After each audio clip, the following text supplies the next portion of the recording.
queria só cantar hoje, na real. Vamos só cantar, fazer um pupurri de Ney e acabou. Acabou, né? Almas cativas. Que falar desses homens A chatos. Paquita sobe na mesa. Quem vai cantar cativo? Eu gosto do Falar cativo. desses homens chatos. Cativo é você. É uma música para os... Vamos homenagear os... Eu vou falar isso Oi? hoje. Eu vou falar Todo hoje. a galera que não Legendários. sabe como é o nome. Os Porque viver por eles tá complicado. relegendários.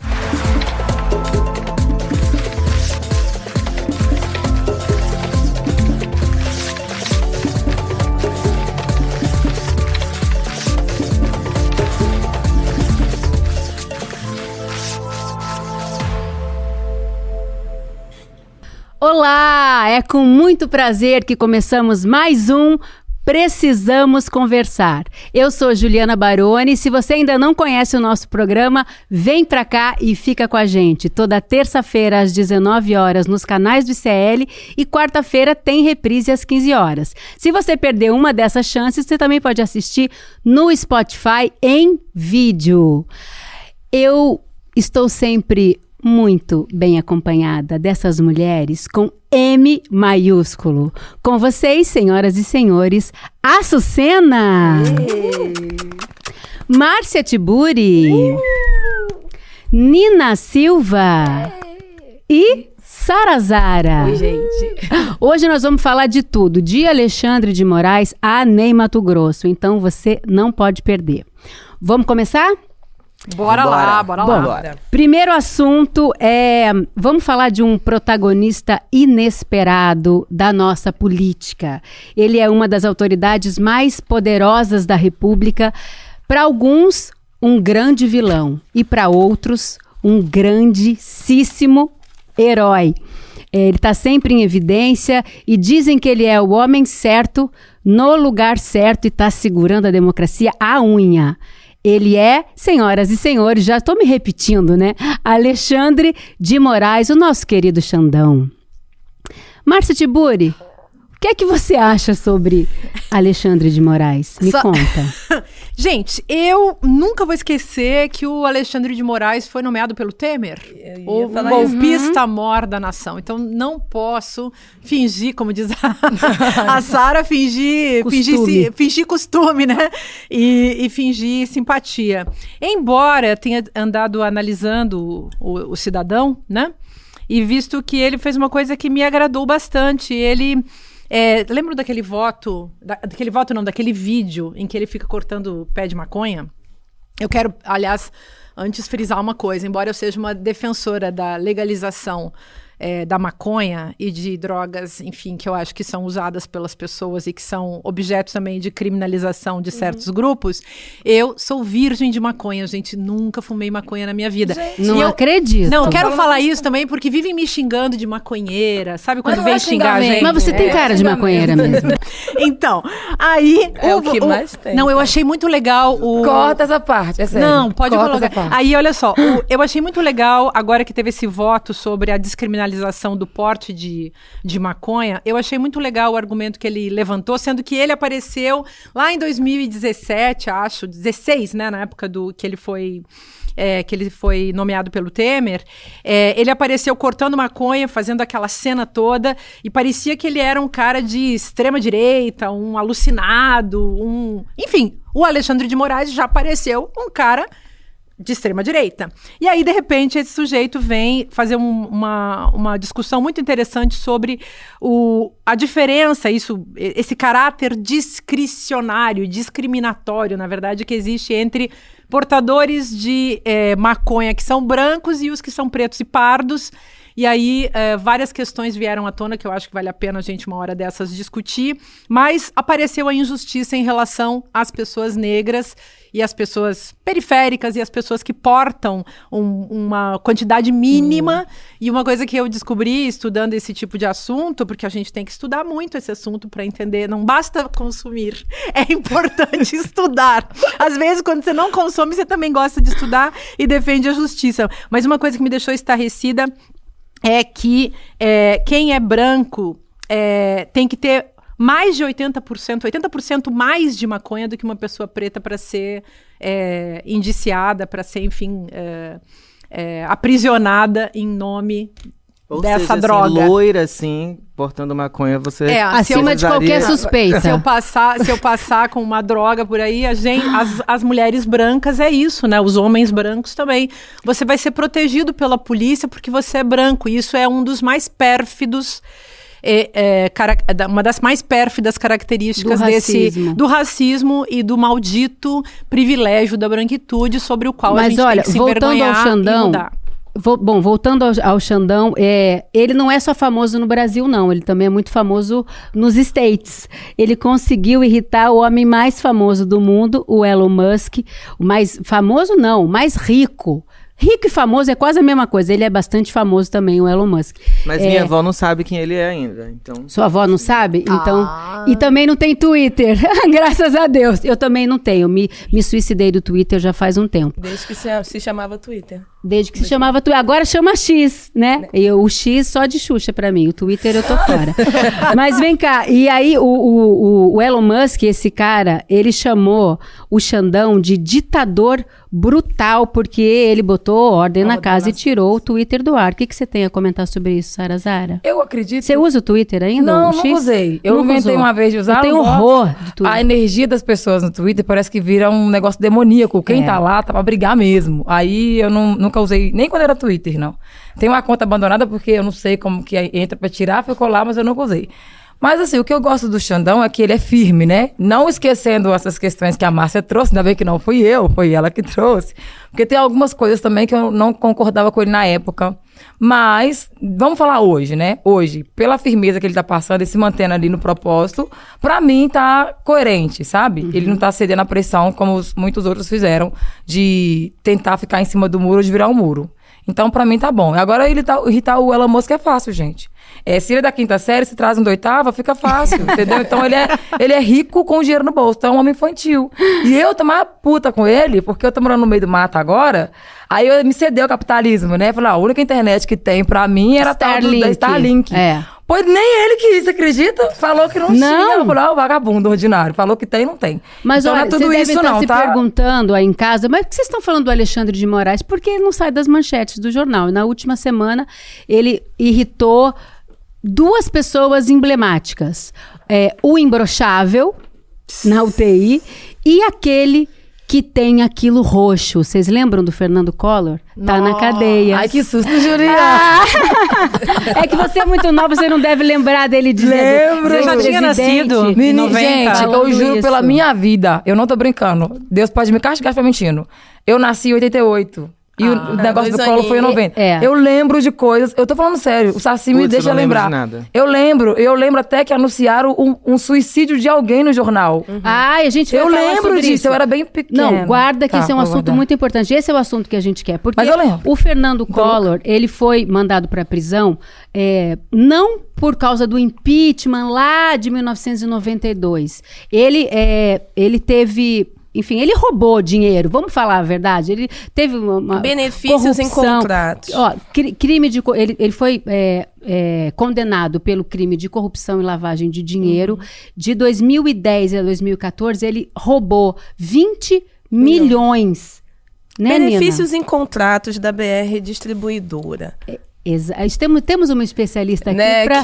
Desenvolve, Nina, sobre esse assunto é da condenação do Collor. importante a gente colocar que tem, dentro do STF, já que a gente está falando de Xandão, a gente está falando do prisioneiro aí do Collor, a gente teve ontem uma votação novamente, então estão a todo momento, né, aplicando recursos para tentarem tirar ele da prisão. Ontem a gente teve 6 votos contra 4, então se não... eu tenho também essa sensação, esse mix de feelings, né? Sentimentos misturados em relação ao Xandão. Hoje eu amo, né, a figura que ele é hoje, eu amo, porque esse voto é extremamente crucial para que a gente tenha ali um STF mais pró a democracia possível e a justiça. Lembrando também que ele está preso em Alagoas, né? E aí tem-se um risco, se soltasse uma bomba em Alagoas. Um perigo imenso. E o que eu vejo, que o primeiro dia de prisão ele recebeu, sabe o quê? Uma oferta de trabalho. Vocês sabiam? Você tá brincando? Tem uma fábrica que está dentro da unidade prisional que ofereceu um cargo de gerente geral para ele. Quer ser roubado. Vai falir tua fábrica, Querido, maluco. o salário de R$1.500, R$1.518, e a pegadinha que a gente tem que entender é que a cada 3 dias de trabalho Sim. tem-se pena, né? uma redução, um dia de redução de pena. Então, Meu Deus, esperto ele Já começa a trabalhar. vamos prestar atenção, porque tem muitas coisas aí por trás, e principalmente quem são esses nomes dentro do STF que hoje a gente pode contar. Então, para mim, Dino, Carmen Lúcia, Alexandre de Moraes, eles são ali um oásis no STF que tem Gilmar Mendes, né, pessoal? Não podemos esquecer disso. Mas a Sara apontou um assunto que é muito importante. O Collor, ele foi um presidente eleito em 1990 e inesquecível porque ele confiscou as nossas poupanças. Eu me lembro do meu pai desesperado porque a gente vivia de renda, né, do rendimento da poupança, e aí, de repente, eu me mudei para o Rio para ser paquita, minha mãe trabalhando lá com os meus 2 irmãos, e meu pai não conseguia acessar o dinheiro dele, e depois eles até redistribuíram o dinheiro, mas assim, sem rendimento, foi um caos, né, foi um caos para o Brasil. Vocês lembram dessa época? Gente, eu era adulta. Nossa, eu lembro. Eu tinha... Gente, eu era adulta. Não, eu tinha... A outra era paquita. Não, mas eu era Urbana adulta. era 2 anos. É que, gente, aqui, ó, eu sou a mais velha, então eu que mando. Eu sou a mais velha, eu tenho 55 anos, gente. Eu tinha 20 anos em 1990. E eu nasci tava no terminando. Eu tava Nossa. terminando. Sabe o que eu tava fazendo? Que Me ano você nasceu, formando Sucena? em Batendo nos homens filosofia. nervosos. Mesmo que, sabe? Eu tava me formando em filosofia, entrando no mestrado de filosofia em 1990. Tava fazendo essa passagem. Então você foi para as ruas para tirar o colo? Não, Você gente, foi, eu cara, morava lá em pintada? Porto Alegre, eu era completamente Boca fora, aberta, vivia né? dentro da biblioteca, não tava nem ligada, só que tem um detalhe, eu era bolsista, quer dizer, eu tava terminando a faculdade, entrando numa bolsa de mestrado, ganhava aquela miséria, que hoje ainda continua sendo uma miséria para estudante, e minha família não tinha absolutamente nenhum dinheiro, então aquilo passou longe de nós, mas longe, ninguém nem tinha dinheiro nem para botar na poupança, entenderam? Isso é uma coisa interessante, tem uma parte do Brasil que ficou, inclusive, o Collor nem conseguiu tocar numa penca de gente na população brasileira, porque simplesmente tem gente que não tem poupança no Brasil. Não, o meu pai nossa família era classe média nessa época, então a gente tinha as economias na poupança por conta disso, mas quem não tinha nenhum, quem vendia o almoço para comprar janta, Menina, realmente meu pai não era tinha pedreiro isso. e recebia do moço que tinha. Aí É deu isso. ruim, porque aí ele ficou sem receber, entendeu? Mas é importante também colocar que tem uma outra faixa da população que também nem foi tocada, que é a faixa extremamente rica, porque parece que houveram vazamentos de que esse confisco iria se realizar. Olha, Nossa, se sério? eu Então, a pudesse galera foi- falar uma inside information que eu sei de uma pessoa que depois fez fortuna num império religioso por causa de uma inside information. Pena que eu não posso falar, para não ser processada. Senão você não entra no reino de Deus, menino. Fica Depois quieto. ela vai nos contar na hora do cafezinho com a fofoca. É, aí é a melhor parte. Não, eu- Açucena, você tem alguma lembrança dessa época? Eu não tenho, eu tinha 2 anos. Elas são bebês, gente. muito Durante o fofinhas. impeachment, eu já tinha uns 4, a gente já devia ter uns 4, né? 4 anos. 92 deve ter Isso. sido, Foi 92, 92, isso. Então eu não lembro, mas o que eu sei é que Collor foi marcante. Eu lembro que meu pai, ele era assinante da Isto É, na época. E foi uma presença marcante. Claro, depois eu vim a estudar o período Collor, muito pouco, não sou nenhum especialista. Mas eu tô amando ouvir a opinião de vocês, inclusive... E surpresa em saber que ele já teve já foi chamado para um emprego de privilégio dentro da prisão. Ou Gente, seja... Você vê que a pessoa, ela carrega o que ela é, a essência dela em qualquer lugar, seja na cadeia ou na presidência Cara, mas da é República. muito privilégio. Mas eu queria fazer uma questão aqui para vocês também, e para nossa teacher do rolê, que é a Márcia. Essa postura do Alexandre de Moraes ou do STF e esse personalismo que a gente coloca no Alexandre de Moraes, ele é real ou ele é midiático? E a outra questão é, a gente vive numa uma república. A coisa pública, ela se baseia em um tripé, que é o judiciário, o executivo e o legislativo. Se uma desses poderes, ele se desestabiliza, alguém toma a preponderância, como a gente está vendo o STF. Tomando o centro do protagonismo das ações políticas pelo judiciário. a gente ainda está desbalanceado nessa balança de nossa república? Existe esse desbalanceamento é real? Então, acho que você tem que colocar o quarto poder na parada, né? Que é esse aqui que a gente está ocupando, uma pontinha lá no cantinho, que é o poder midiático, né, gente? Poderoso, hein? O poder midiático determina o que vai acontecer com os outros poderes hoje em dia. Então, nada acontece fora da mídia e fora daquilo que se constrói aí na sociedade do espetáculo. Então, certamente, é muito bom que a gente tenha hoje, para fazer um balanceamento, aí, um equilíbrio, né, uma calibragem, vamos chamar assim, da democracia no Brasil. É muito legal que a gente tenha um Alexandre de Moraes que se contrapõe, por exemplo, a um Bolsonaro, que é um sujeito assim que tem aquele peito, né? E que sabe usar a Constituição e a lei e a retórica e sabe ser incisivo e é corajoso e obviamente, sabe o tanto que depende dele. Aliás, uma coisa que a gente não conhecia antes do golpe, que é um negócio chamado STF, né? Ninguém falava de Hoje STF. o STF está na boca do povo. Esse quarto poder que você citou foi o que derrubou o Collor, porque o irmão dele, Pedro Collor, veio numa entrevista para Veja na época e denunciou esse esquema de corrupção do PC Farias. Enfim, essa história eu lembro bem, porque eu era bem viva nessa época. E eu queria muito ter sido uma cara pintada, mas eu não pude ir para as ruas porque eu já era paquita, e aí tinha uma norma dentro da empresa que eu trabalhava, que a artista não podia se manifestar politicamente porque não pegava bem. Graças a Deus isso mudou. Hoje a gente tem liberdade total para ser e fazer o que a gente quiser. Mas posso falar uma coisa ainda sobre o Collor? Sem querer incumpridar muito esse assunto, mas, gente, o cara entra num esquema de corrupção passiva, 20 milhões. 20 milhões. E aí vocês viram a quantidade de carro de marca que ele tem? Ferrari, Porsche, todos apreendidos. Porsche e tal, não sei também, imagino que muitas pessoas que fazem esse tipo de coisa... Porque para ser macho precisa ter um carrão, né? Esse é um assunto que a gente vai tratar já, aguardem. Mas então, eu acho que a Ferrari, por exemplo, tinha que tinha que retirar o carro do Collor, porque pega mal pra marca, entendeu? Já pensou se de repente vira, assim, uma narrativa que todo dono de carrão é porque é ladrão ou tem PP? E sabe um negócio que eu acho que também? Deveria ser investigada como que ele se candidatou e ele foi eleito dessa vez. Porque não é possível, gente. O cara... Não, mas ele pegou dinheiro até de classe média. Aí ele ele se candidatou e ganhou de novo e entrou pro negócio.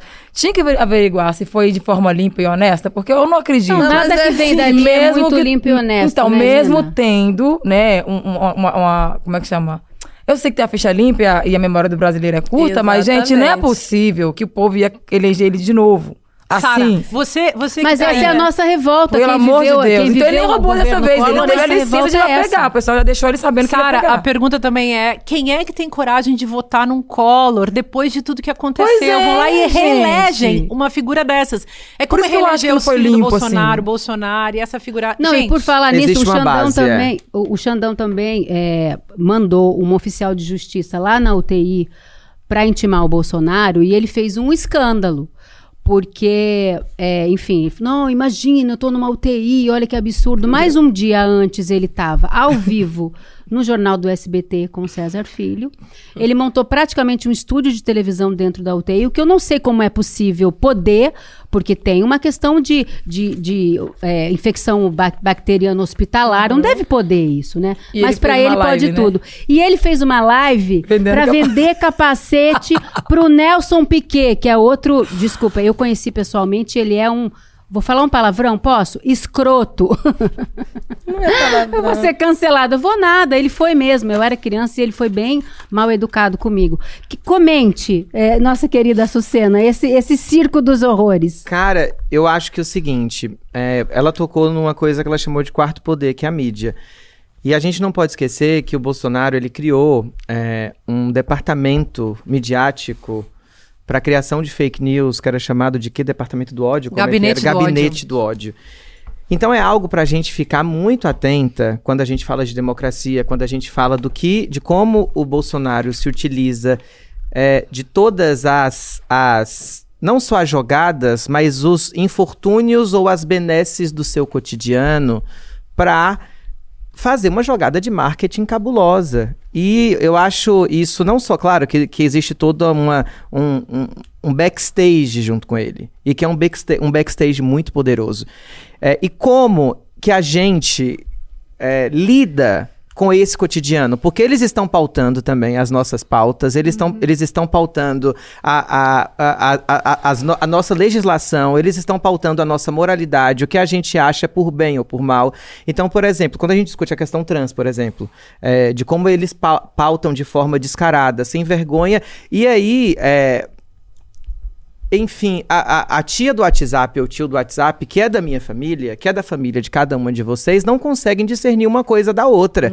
Então, assim, o Bolsonaro, de fato, ele tá se provando um grande marqueteiro. Ah, sim. Não, ele é dos melhores. Mas ele, Trump... Mas só tem uma coisa... Muito de bons forma vendedores. inteligente. Aí, então, imagina que todos esses né? poderes aí que a gente está falando, então eles têm que atuar para tentar conservar a democracia e, obviamente, que esses poderes não têm interesse na manutenção da democracia. Eu acho que a gente pode ajudar produzindo dúvida, sabe? E não só produzindo dúvida, mas colocando a dúvida porque ela é meio inevitável. Então, quando a gente vê esse tipo de contradição... um sujeito que está lá doente, como que pode fazer uma live num dia com propaganda, com câmeras, com isso, com aquilo, e no dia seguinte está dizendo o contrário, se colocando numa situação... E as pessoas caindo. Mas então... Mas isso é estratégia, foi o que a Cena falou. Né? Isso é uma estratégia. No filme do Trump, O Aprendiz, ele conta isso. São 3 pilares. Primeiro você provoca o caos, depois você nega, e depois você ataca. É uma estratégia de ação mesmo. Você falou muito bem.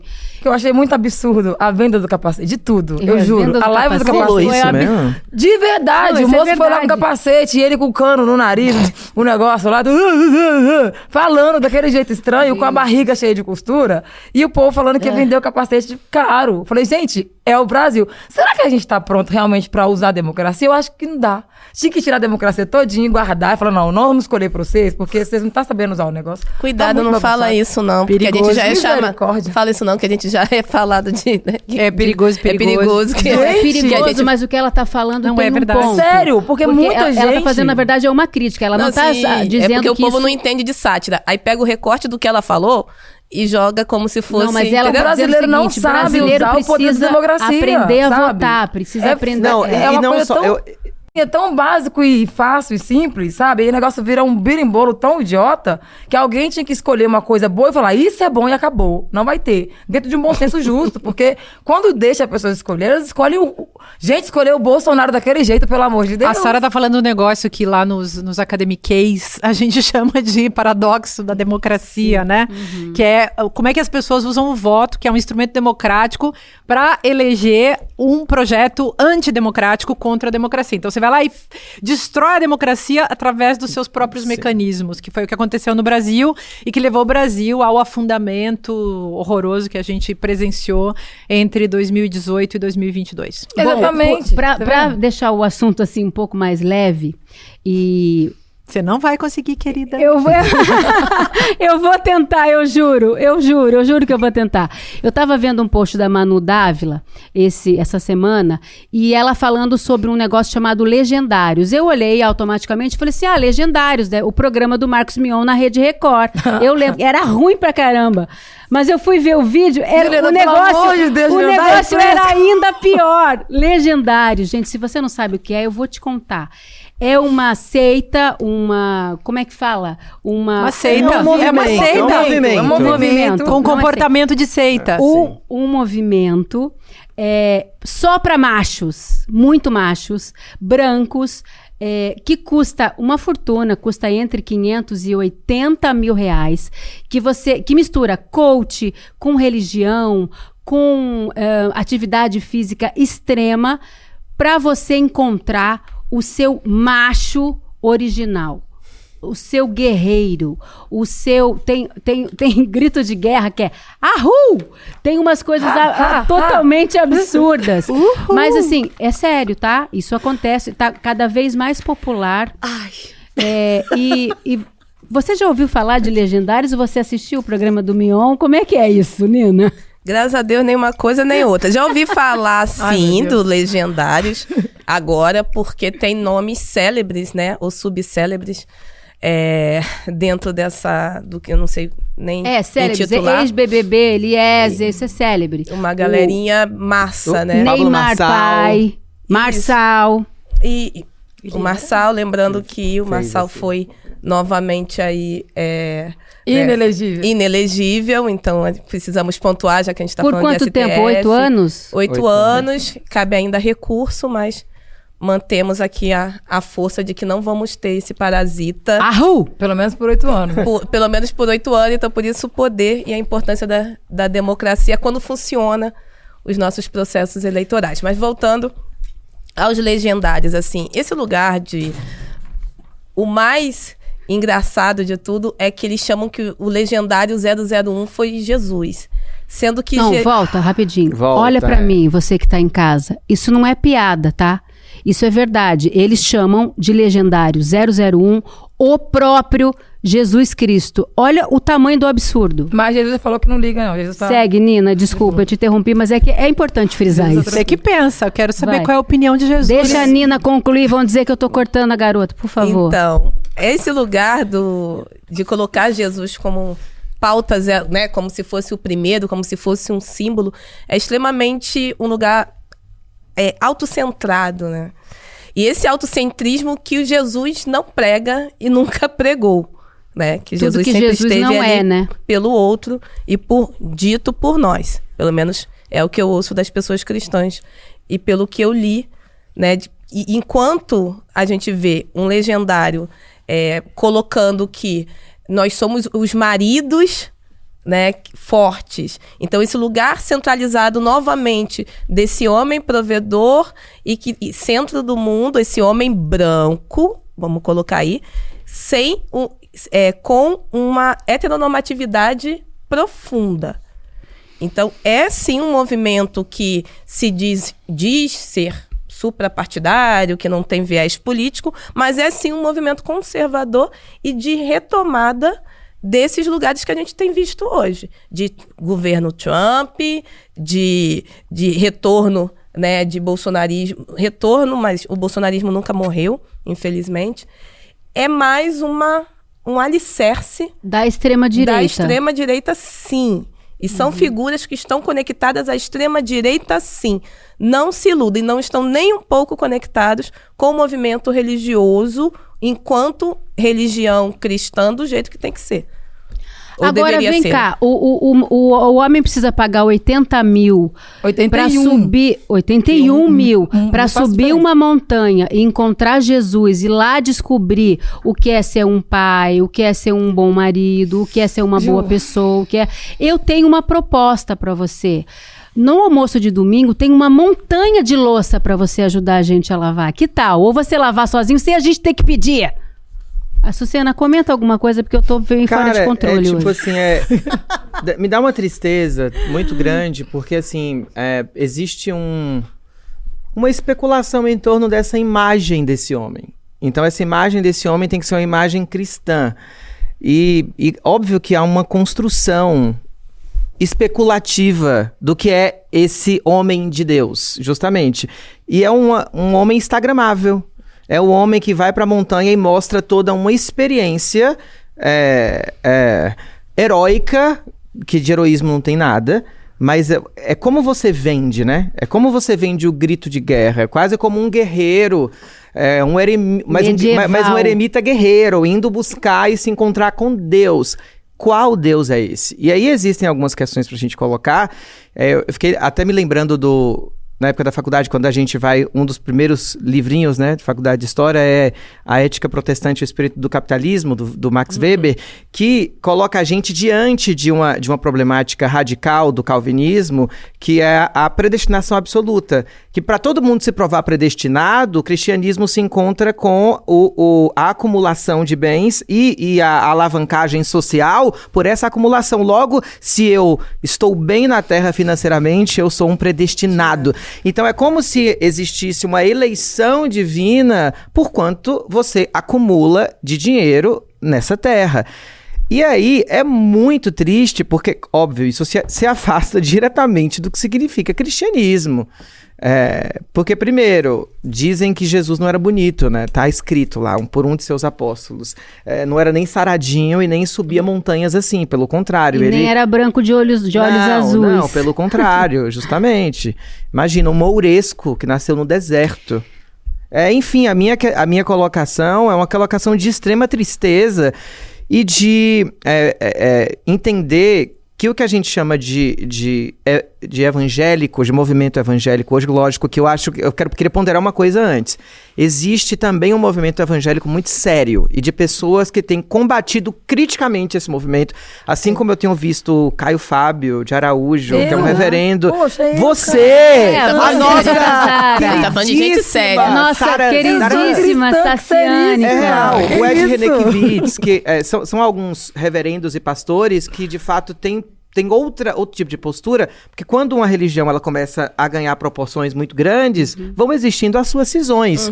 E tem muita gente séria, tem muita gente que respeita as outras religiões dentro do cristianismo. Então, assim, isso que eu tô falando aqui não é a você, evangélico, que tem uma imitação de Cristo sincera e que busca isso. A gente tá falando de uma... Baderneiro. E de uma coisa do espetáculo. Gente, as igrejas viraram church. E elas estão cada vez mais baladeiras, assim. Parece que você tá entrando em baladas com luzes. Você mesma falou da área VIP dentro das igrejas. Dentro das igrejas, que é um absurdo, que é o retorno das indulgências, quando os nobres compravam o seu lugar e poderiam ser separados, enfim, os eleitos. Posso dar minha opinião? Fala a sua opinião, depois eu quero ouvir a sua, tá? Você deve conhecer bem essa história de legendário. Nossa Senhora! Você conhece? Então vai, por favor. Eu acho que nós temos que lançar um movimento, vamos salvar Jesus. Porque Jesus foi sequestrado. Gente, amei. E vem sendo abusado por essas hordas de capitalistas disfarçados de religiosos. Eu conheço um ao vivo falando dele, um sujeito que eu me obriguei por uma questão de pesquisa e ficar analisando, ouvindo os cultos dele. Ele usava toda a Bíblia, recortava os trechos e distorcia para conseguir convencer as pessoas de que elas tinham que dar dinheiro para ele. Então, é um sujeito que certamente, em desencarnando, vai direto para o inferno. Eu não acredito nessas coisas, mas eu rezo que haja inferno para uma figura dessas e parar no inferno. Porque é uma pessoa muito ruim, é diabólico. E esses pastores que manipulam o nome de Deus, o nome de Jesus Cristo, e de santos, e de o que quer que seja, em nome...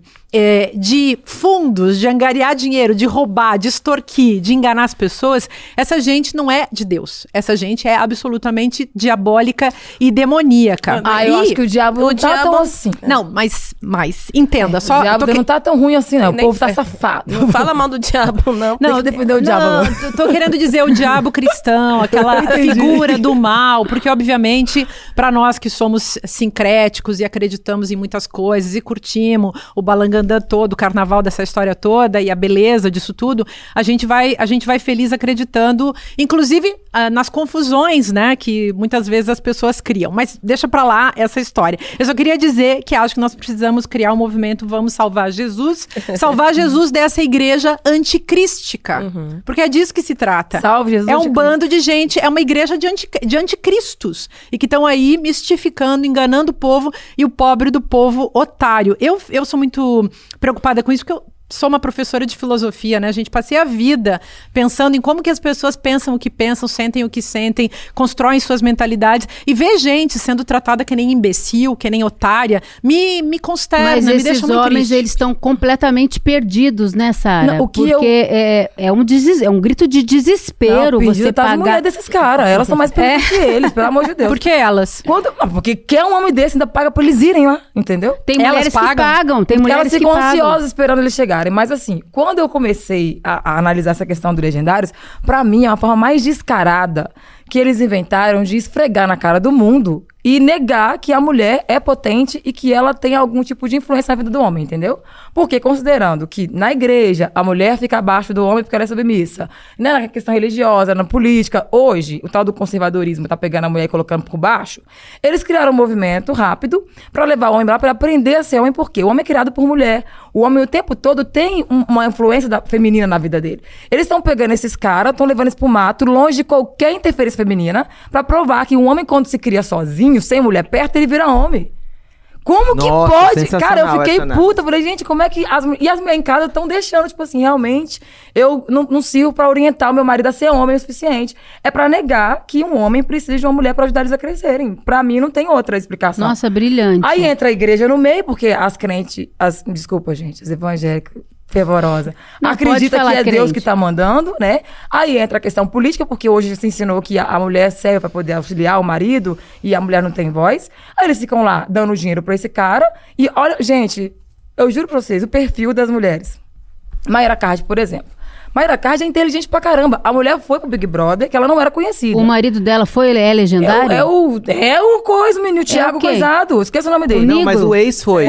O negro, Ela teve um ex o primo que foi. pobre, Não, o primo eu tô rico? falando agora o primo rico. Ah, tá. Tipo assim, olha o perfil da Maíra. A mulher conseguiu virar o que ela virou, que a gente não pode negar. Que ela virou um movimento. E ela entrou no Big Brother como só uma personal.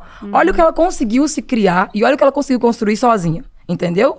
Olha o perfil dessa mulher e olha esse cara que casou com ela que tá lá no Legendários pra ser homem o suficiente pra voltar pra casa e conseguir carregar uma mulher dessa. A Vitube também casada com o Eliezer, que o Eliezer também foi pro Legendários. Ex-BBB. Nada, vai virar corte, mas enfim. A Vitube, ela já entrou no Big Brother como famosa, ela era VIP, né, na época que sim. tinha os tal dos sem fama e dos famosos, celebridades. Ela já entrou sendo a Vitube. E independente se ela foi cancelada no período ou não, ela entrou ganhando muito dinheiro e, tipo, sendo uma pessoa famosa já. O Eliezer, ele era um pipoca, que era uma pessoa que não era famosa. Então, assim, sempre são mulheres que já estão muito maiores que os homens que acompanham ela, entendeu?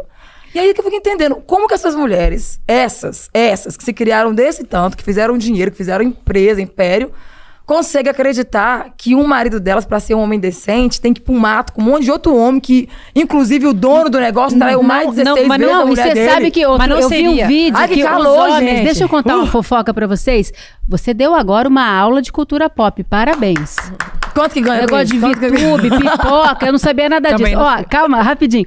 Diz que os homens, eu vi um vídeo, tá? Porque agora, como eu tô pesquisando Legendários, comecei a ser impactada pelas redes sociais com vídeos absurdos. Num dos vídeos, olha, pasmem, os homens estão deitados e tem um outro homem que para se tornar macho tem que engatinhar em cima dos outros suados. Tem um negócio que chama homossocialização, que não tem nada, em princípio não tem nada a ver, né? Com sexualidade. Homossexualidade, nem com homoerotismo. Mas tem uma coisa que é, assim, uma longa história. E tem um assunto que é a performance do macho. Todo mundo faz performance, como diz a galera que estuda gênero. Gênero é performance, né? Mas qual é a performance dos machos? Eles precisam parecer muito fortes, parecer muito duros, parecer maiores, mais importantes, centro do mundo, tudo isso que está sendo colocado aqui. Então, mesmo que por trás da porta, mesmo que atrás da cortina, mesmo que na vida oculta, eles tenham uma vida de um homem gay. Como acontece, por exemplo, no Congresso Nacional. O Congresso Nacional tem muitos homens que têm práticas sexuais que são típicas, digamos, ou seriam típicas de homens homossexuais, mas eles fazem uma performance de heterossexuais. Então, você se apresenta, a sua roupa é de hétero, o seu paletó, a sua gravata, seu corte de cabelo, seus músculos, mas a sua vida, assim, digamos, às escondidas, é uma vida em que existem práticas que, se viessem à tona, não poderiam ser consideradas de uma pessoa heterossexual. Quero dizer isso para falar que eu acho que esses caras estão procurando uma carteirinha de macho. Né? É uma carteirinha de macho. Gente, precisa fazer porque o macho de graça, baratinho. Não, mas porque o macho, gente, é um capital. Eu escrevi um livro chamado aquele do Turbotec no macho nazifascismo, que eu falei, Ela em que eu falei adora esse do termo. limítrofe, o macho limítrofe. Ele tem que fazer papel de macho, ele tem que encenar histericamente. É um nível de histeria. E claro, entre eles lá, muito poder rola, eles criam a broderagem, é a manosfera em ação, é tudo isso, mas tudo para parecer macho, para compor na sociedade do espetáculo o papel do maioral. Ou seja, é a grande crise do homem, né, Açucena?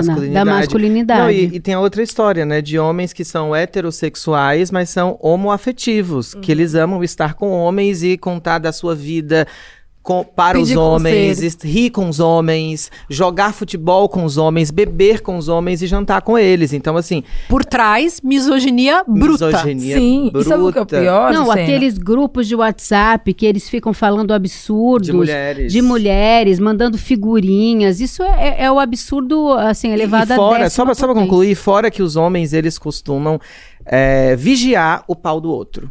E isso é interessante. Quando eu digo isso, é um acordo entre os machos de um vigiar o outro, e a masculinidade do outro tem que ser vigiada, assim como a liberdade do outro tem que ser vigiada, eles vigiam a masculinidade. Eu lembro que todas as vezes que às vezes eu olho pra um homem na balada, aí como eu sou uma trans, eu vejo que ele tá olhando, eu dou aquela disfarçada, aquela paquerada gostosa, aí de repente o cara vem e dá um sinal que ele tá com os amigos. Aí eu, então vamos por ali, conversa comigo, não posso por causa dos meus amigos. Aí eu falo, fudeu. Aí tipo assim, o cara tem interesse, mas é porque um vigia o pau do outro. Ele não pode mostrar que ele tá de olho em uma mulher trans, porque senão a masculinidade dele vai ser atingida. Colocada Mas à assim, prova. ele vai ser vexatório, ele vai sofrer um vexame absurdo. Então, é por isso que eu concordo que eles estão procurando uma carteirinha em cima de uma hipocrisia enorme. Então, eles precisam ser instagramáveis, eles precisam mostrar que eles são machos de verdade. Não, e sem contar, rapidinho, sem contar que eles estão indo pra um lugar pra aprender a ser bom pai, pra ser um melhor marido, sem ao menos conversar com os filhos e com as mulheres em casa. Que de repente não precisa nem ir pra montanha. Se sentar com a mulher e perguntar, inferno, tô te comendo do jeito que você gosta? Sabe, tô fazendo o que você gosta, tô te ajudando como você precisava, sabe? Conversar com o filho. É coisa assim absurda. É porque o real objetivo não é esse, né? Sim, e aí tá sendo vendido isso e as pessoas estão aceitando isso numa boa e estão conversando sobre como tratar bem uma mulher sem chamar a mulher pra conversa. E aí, Sabe? o negócio se chama... A Nina tá até deprimida, tá quieta, muda, que ela não sabe nem o que dizer. Fala, Nina, Eu tô alguma coisa, escutando, fala né, pra que nós. Trazendo, né, alguns pontos que foram colocados, principalmente a Sara trouxe alguns nomes de mulheres que têm uma trajetória, Sim. né, e que têm um lugar autônomo, independente. Gente, isso é extremamente, linkando com o que a Márcia falando de publicidade, isso é extremamente estratégico, principalmente quando a gente fala de algumas pessoas que são essas influências para a massa, é um lugar estratégico para realmente fazer com que essas pessoas ganhem mais dinheiro. Ponto. Pra venda, né? Para venda. Isso a gente precisa identificar. Quem está ali por dinheiro e quem está ali por cultura e autoafirmação, que é a questão da carteirinha. Então, se a gente vê um mundo que está o tempo todo agora clamando anti-woke, tipo, não queremos ver mais mulheres na liderança, ser CEO não é lugar de mulher. Deus me livre uma mulher CEO. Deus me livre uma mulher na presidência dos Estados Unidos. Então, o lugar da mulher não tem, porque ela não é um ser número um. O ser número um, na cabeça deles, era um homem branco, que a gente sabe que não é, que Jesus não era. O ser número um, o legendário número um, era um homem branco, forte, e que faz tudo pelo outro, mas, ao mesmo tempo, é o grande símbolo da família. Que é o Jesus deles. Então, além de tudo, eles estão ainda colocando na conta das feministas o problema da falta da crise de identidade dos homens. É porque como quem se- mandou essas mulheres agora virem exigirem direitos, a gente não sabe o que fazer, vamos subir E se montanha. mas e se fosse só crise de identidade, estava bom. É uma crise de lugar social. Então, a partir do momento que o meu poder ele está sendo ameaçado, porque o meu lugar de poder de privilégio enquanto um homem branco heteronormativo, então eu não posso dar lugar para mulheres entrar na minha seita, eu não posso dar lugar para gays entrarem na minha seita, eu não posso dar lugar para pessoas pretas e pessoas periféricas, porque aí tem um classismo também, por isso que é caro. Porque não é aquele que é pobre e quer ser igual a mim, ele vai me assistir, Bela mas ele não questão. vai estar comigo. Exatamente. Bela questão. E negar até a criação da mãe, porque a minha mãe é boa, mas ainda assim é uma mulher. Então eu preciso ir pra um lugar bem longe pra desfazer o que ela me ensinou e virar homem de verdade de acordo com o que um outro homem fala. Então, isso é a Porque você fantasia é de homem. macho. Porque eu sou né? homem. Menina, eu sou homem. Menina, eu sou homem. Como sou. Vamos falar Eu sou agora homem de não, homem Deus de me livre. verdade. De homem com H. Vamos falar de Ney Matogrosso. Dia 1º de maio vai estrear a cinebiografia Homem com H, que conta a história da vida do Ney Matogrosso. Quem dirigiu e fez o roteiro é o Esmir Filho. E quem interpreta brilhantemente... Quer dizer, eu tô falando isso, mas eu só vi o trailer. Eu tô louca pra assistir porque o filme vai estrear. É o Jesuíta Barbosa. Eu comecei a ver obsessivamente várias entrevistas do Jesuíta, que é teu amigo, né? Não, ele não, mas eu Ele conheço. Não, Mas ele você não. conhece? Conheço. Eu fiz confusão. Eu acho Agora que o todo Ney, mundo... sim. Eu Ney, mundo- sim. todo amigo da Olha que Sucena. coisa chique. A Sucena já cantou com o Ney Matogrosso. Ah, rodinha, Conta pra né? gente. Vida. Uma rodinha. Mais um pra conta. Daniela Mercury, Ney Matogrosso, vamos ver. ó, Mas próximo. e esse filme, assim, nós ainda não assistimos porque ele não estreou, mas a gente vai assistir e realmente o Ney Matogrosso é uma figura que trata dessa questão simplesmente porque ele é o Ney Matogrosso, desde dos Secos e Molhados nos anos 70, quando ele usava aquelas roupas, aquela máscara no rosto, e ele chocou a tão careta sociedade brasileira, né, essa cena? Década de 60 para 70 60 também, né? pra Não, 70. acho que foi 70 Secos e Molhados. Eu acho que sim, 70, 72, 74 mais ou menos. O Ney, de fato, é um homem emblemático. É um ícone de um símbolo, de uma construção de um símbolo muito interessante. Para sua época, o Ney, ele desafiou padrões de masculinidade, ao tanto que essa música Homem com H é um grande sarcasmo, é genial. E, de fato, faz um paralelo muito interessante com os Legendários. Ele é um original legendário. Justamente. Ele sim é um ele é um original. legendário, uma lenda Uma lenda. da nossa música. E eu fui convidado até, foi no mesmo dia do meu show, fiz um show na última quarta. Queria muito ter assistido, ter visto essa premiere com ele presente. Tive a honra de estar na mesma rodinha de violão. Já estive com o Ney outras vezes. E é um cara, assim, uma pessoa muito linda, uma pessoa que merece o nosso respeito. E, enfim, tô emocionada de poder, de fato, estar viva para presenciar isso, né? E eu vou fazer um show especial pro Ney. 5 e 6 de junho no Sesc Pompeia. Já eu vou dizer para você. Estaremos lá. Pois é. Você também, não e pode acho que o perder. Ney merece as nossas homenagens. Acho que, de fato, esse é um cara que para ouvir, pra assistir o Ney Matogrosso em cima de um palco, escuta aquelas letras, vai para aquele repertório, e aí você vai saber que ele é um dos nossos guardiões, guardião da nossa cultura, da nossa música, e além de tudo, ele mostra um outro jeito de ser homem, cara.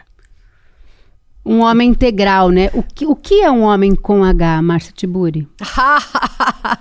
Agora acho que a Sucena levantou a questão, né? Porque, na verdade, é um homem que não está preocupado, né? Em ser um homem e que não tem medo de viver a integralidade das experiências possíveis.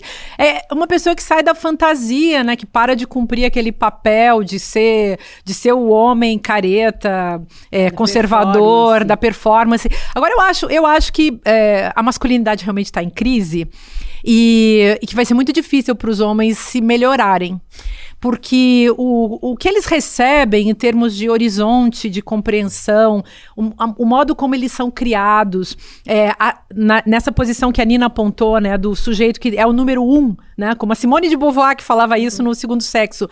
Os homens estão numa posição primária e as mulheres numa posição secundária, a serviço, como escravas, servis desses homens. Então, como é que um homem sai desse lugar do privilégio? Tem aqueles caras que dizem que são feministas, né, ou femininos, ou não sei o quê. Eu acho que eles, assim, eu realmente acho que não tem problema, um homem pode ser um feminista. Só que é muito difícil, do ponto de vista do ser, da ontologia, ele pode se tornar um feminista. Mas para isso ele tem que agir como uma mulher. Lutar pelos direitos das mulheres, e por toda a complexidade que isso implica em termos de ecologia, em termos de economia, de política, enfim, todas as áreas da nossa vida.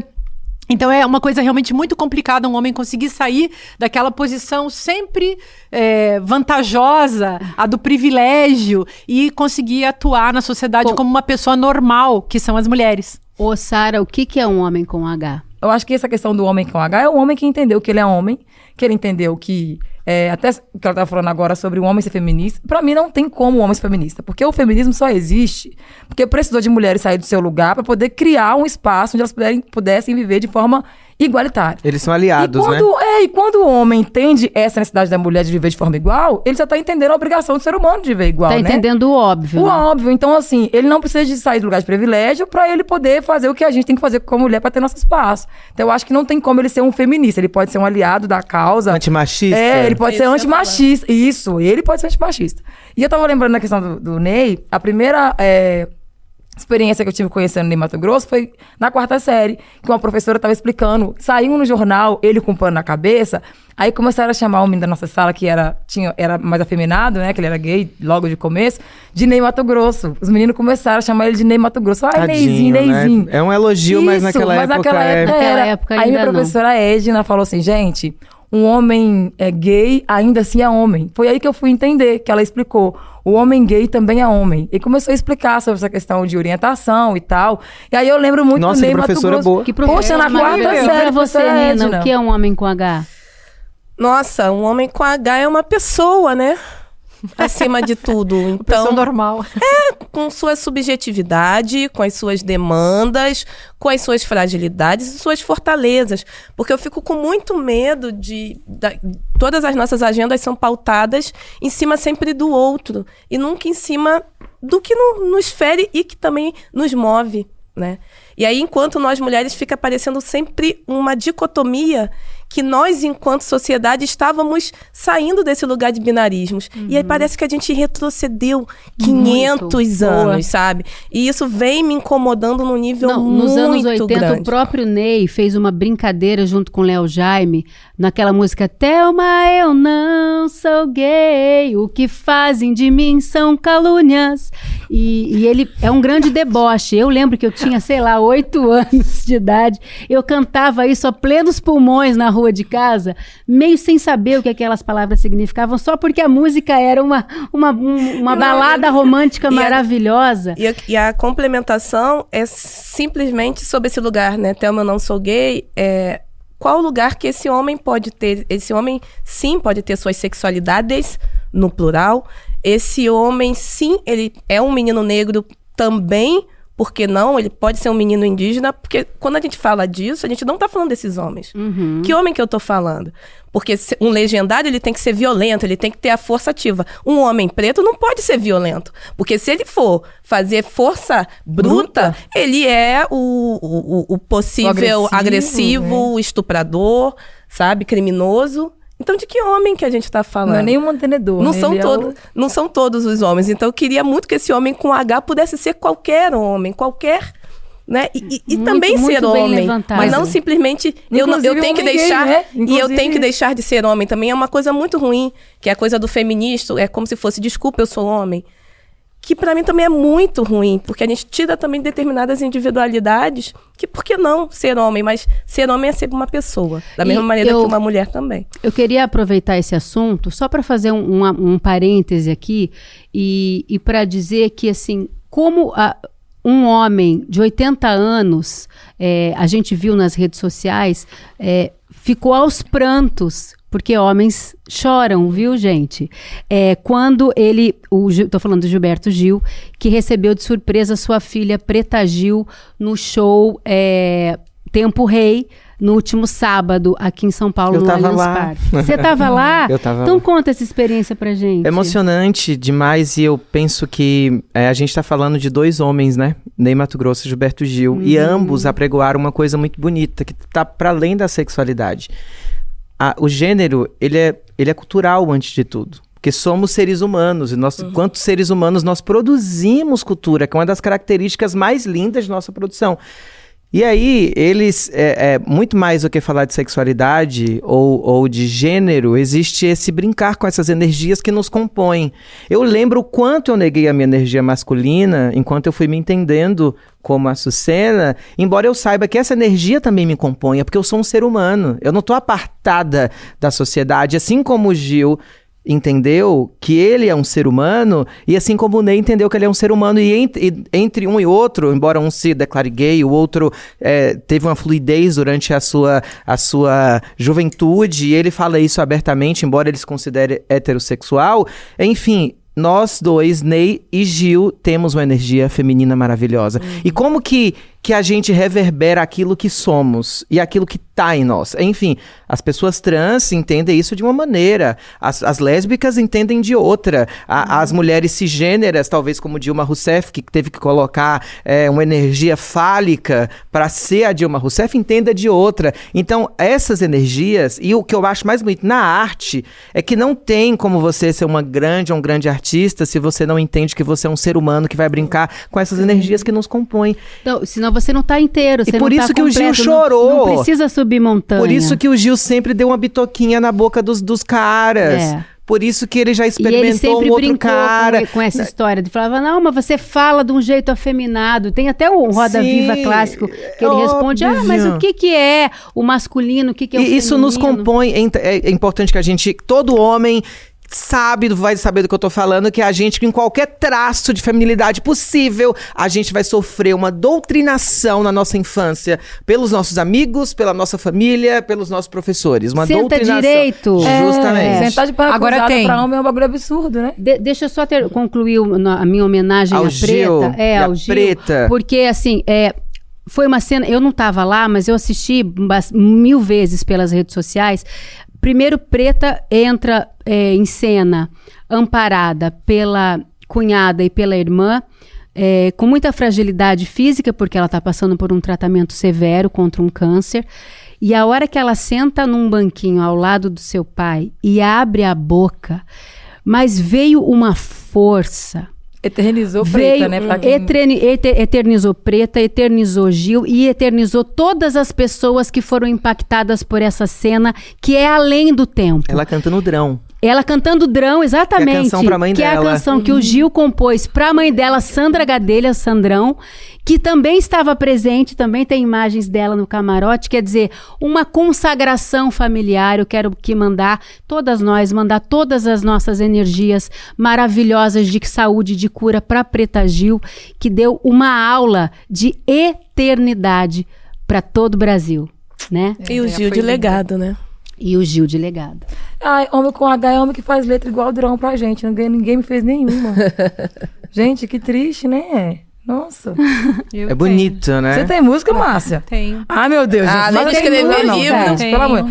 Ó, Márcia tem namorado. Tem uma música chamada Canção de Amor para Márcia. Ai, que lindo! Eu também tenho música. Eduardo Moreira fez música pra mim quando a gente namorava, mas eu não vou cantar pra vocês. Eu já fiz música pros meus musos. Faz parte. Eu tô fazendo a despacho agora, porque Teus olhos verdes. Pois é, Essa eu conheço. É uma delas. Mas olha, esse sexo frágil é um negócio, né, gente? Interessante. Esses homens que precisam fazer tanta força para ser homens, que eles só demonstram a fragilidade da sua própria condição, né? E o doido e o paradoxo é que, então, eles respondem com violência, porque eles monopolizam a violência, são os donos do monopólio da violência nessa sociedade e, diante de uma fragilidade com a qual eles não conseguem lidar, eles dão respostas todo tempo, reagem todo tempo violentamente. Isso é muito triste, precisa ser superado. Então a macharada vai ter que se resolver, né? Tem que escutar mais Ney Mato Grosso. Se liga do nosso programa. Vocês gostaram de Precisamos Conversar? A gente adora estar aqui toda semana com vocês. E se você gosta do ICL, eu quero dar uma dica para você. Nós temos aqui um jornalismo 100% independente, programas como o nosso, que debate temas super importantes, atuais. Também temos documentários originais, programas especiais, reportagens, mais de 300 cursos. Só que a gente tem uma questão e a gente precisa da sua ajuda. Como a gente é 100% independente, não tem patrocínio, não tem monetização, quando você se inscreve, você ajuda a patrocinar os nossos próximos eventos aqui, os nossos próximos cursos, nossos próximos programas. Então, eu quero te fazer esse convite. Se você quiser hoje ser um membro do ICL, para você ajudar a nossa plataforma a crescer cada vez mais e a chegar cada vez em mais corações e mentes, porque só o conhecimento liberta, inscreva-se agora em iclconversar.com.br e seja um membro patrocinador desse grande projeto de revolucionar mentes e corações, tá bom? Então, um beijo, até a semana que vem, a gente se encontra aqui. A Sucena podia cantar pra gente. Canta Drone. Não, eu queria que a Sucena cantasse uma música do Ney, já que ela vai fazer um show em homenagem ao Ney. É verdade. E se ela quiser cantar, a gente pode até fazer o coro pra ela, Não, que vocês tal? comigo. Então vamos lá. Vamos lá, ó. E a gente se vê semana que vem. Até lá. semana que vem, meus amores. Bailão, corujas e pirilampos, entre os sacis e as fadas, e lá no fundo azul, na noite da floresta, a lua iluminou a nossa roda festa. Vira, vira, vira, vira, vira, vira, homem, vira, vira, vira, vira, lobisomem, vira, vira, vira. Ah, vira Bolsonaro, Vira, vira, homem, vira, vira. Até semana que vem. Beijo, até Vira mais. jacaré, vira jacaré, vira lobisomem, vira... Jornalismo de verdade coloca o interesse do público acima de qualquer outro. Essa é a gravidade da situação. Como que a gente hoje, que tem imagens imediatas do que se passa, aceita uma coisa dessa? Incomoda os poderosos. Ele me viu, olhou no meu olho, já mandei ele atrás de ti, cadê a credencial? A gente entrou agora numa cruzada contra esse crime das tais apostas esportivas. Jornalismo de verdade não se omite nunca. Está sempre ao lado da democracia. Que eu já falei várias vezes, né? Sobre como o Cid omitiu e até mentiu algumas vezes. As urnas, elas funcionam. A denúncia foi recebida por unanimidade. Não descansa, porque a notícia também não. A gente está subindo uma trilha no meio do mato. É um lugar perigoso também, porque é esse tipo de pedaço de terra que acabou deslizando lá para baixo, né? Então a gente está prestando atenção e está subindo para mostrar lá de cima. Jornalismo de verdade denuncia as injustiças. Um grupo de pessoas cada vez maior está sendo trazido e despejado aqui por Paraisópolis. Jornalismo de verdade é livre, sem patrocínio, sem monetização e com independência para dizer o que precisa ser dito. O ICN só pode fazer jornalismo de verdade graças ao apoio da comunidade corajosa que luta ao nosso lado. Faça parte da comunidade do ICL e apoie a nossa luta pelo jornalismo de verdade.